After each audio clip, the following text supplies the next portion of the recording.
Please be seated.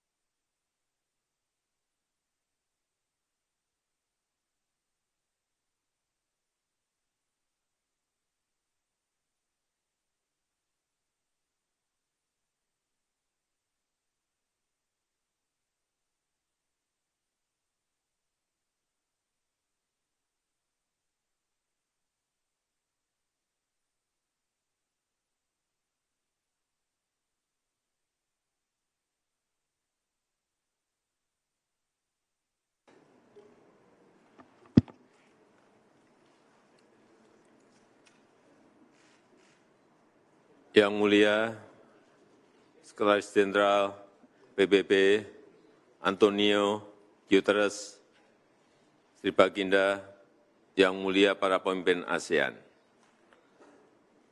Preambul Piagam ASEAN dan PBB sama-sama dimulai dengan We the Peoples. Ini artinya rakyat harus terus jadi prioritas. Dan di tengah tantangan dunia yang semakin kompleks, perang dan konflik, krisis pangan, krisis energi, krisis keuangan, dan bencana alam, rakyat kitalah yang paling merasakan dampaknya. Dan untuk menanganinya dibutuhkan aksi bersama yang terkoordinasi, baik di tingkat global yang dijalankan oleh PBB maupun di tingkat kawasan Indo-Pasifik yang dijalankan oleh ASEAN. Namun harus kita katakan dengan jujur, efektivitas kerja ASEAN dan PBB seringkali terkendala dinamika geopolitik yang pada akhirnya mengakibatkan lunturnya spirit kerjasama, pudarnya semangat multilateralisme, dan digantikan dengan rule by the strong, di mana ASEAN dan PBB punya pilihan yang jelas untuk terus konsisten menyuarakan penghormatan terhadap hukum internasional sebagai landasan interaksi antar bangsa dan paradigma kolaborasi yang inklusif. Mari bersama kita usung agenda pembangunan yang lebih adil bagi negara berkembang, termasuk hak untuk maju dan untuk sejahtera. Reformasi tata kelola global harus kita gelurakan agar tetap fit for purpose and fit for its time. Mari perkuat kerjasama antara ASEAN dan PBB demi kebaikan rakyat di dunia. Terima kasih. Dan dengan ini saya nyatakan KTT ke-13 ASEAN Perserikatan Bangsa-Bangsa dibuka. Selanjutnya saya mengundang Yang Mulia Antonio Guterres, Sekretaris Jenderal PBB untuk menyampaikan pidato pembukaannya. Yang Mulia dipersilahkan.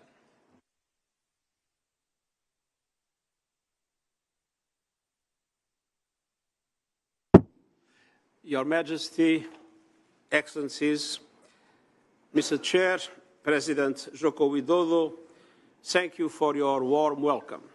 And allow me to express my enormous appreciation for the wisdom and effectiveness in which you have not only leading ASEAN, but I remember the G20 last year with a fantastic contribution to improve international relations in our unfortunately divided world.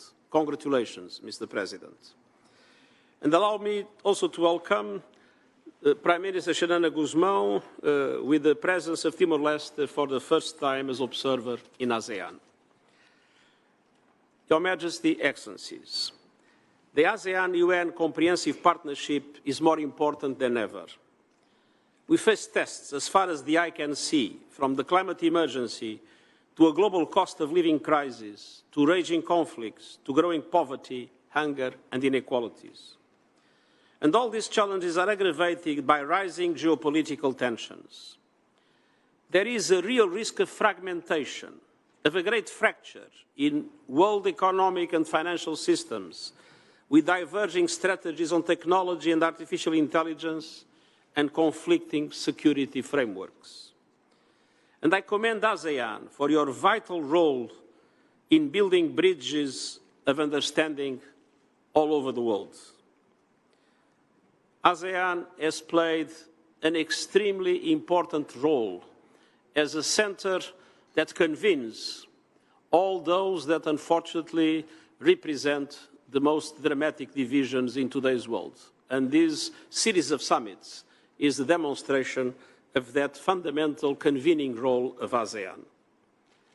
And we need it in a world that is increasingly multipolar, but requires strong multilateral institutions to go with it, based on equity, solidarity, and universality.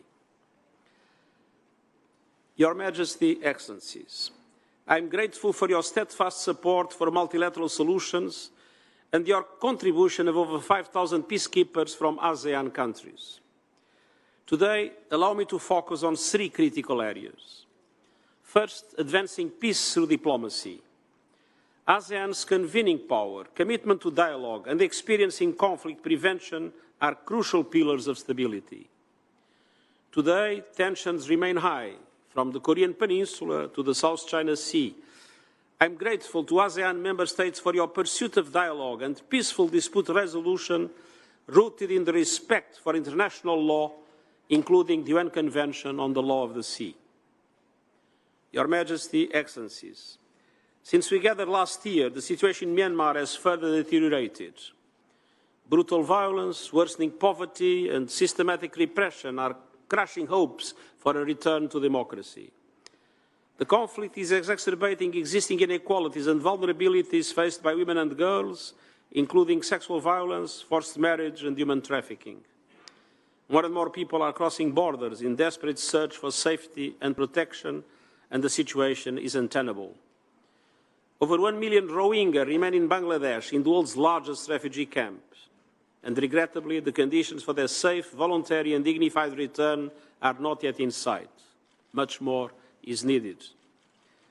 I fully appreciate the principled approach of ASEAN through the 5-point consensus, and I urge all countries to seek a unified strategy towards Myanmar.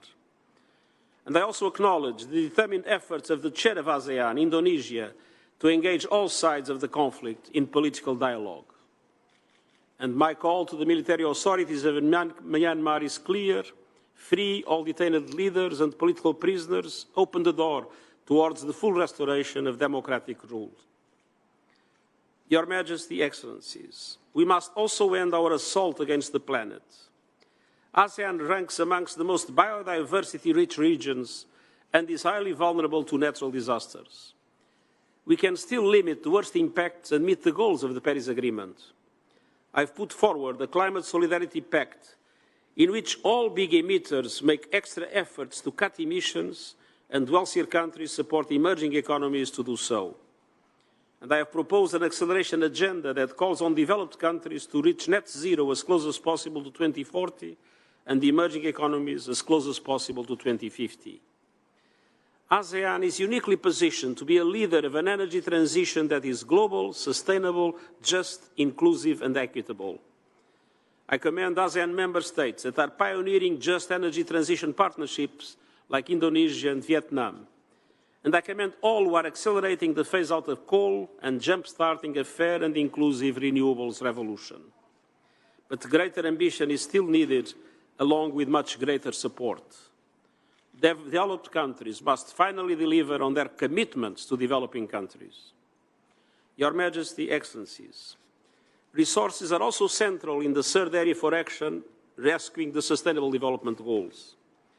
I've called for deep and structural changes to make global frameworks, including the Bretton Woods system, more representative of today's economic and political realities and also more responsive to the needs of developing countries. Such change will not happen overnight, and I have proposed concrete steps we can take now, including a Sustainable Development Goals stimulus of $500 billion a year to the benefit of developing countries for them to be able to reach the Sustainable Development Goals. These and other action would catalyze SDG progress and help developing countries invest in key transitions across energy, food, digital education, health, decent jobs, and social protection.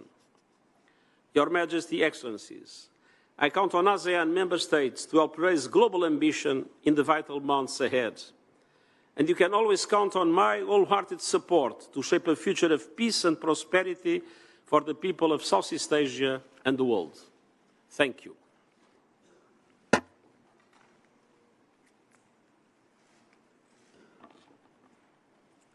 Terima kasih Yang Mulia. Selanjutnya sebelum mulai sesi pleno yang akan dilakukan secara tertutup, dengan hormat saya mohon awak media untuk meninggalkan ruangan pertemuan. Terima kasih.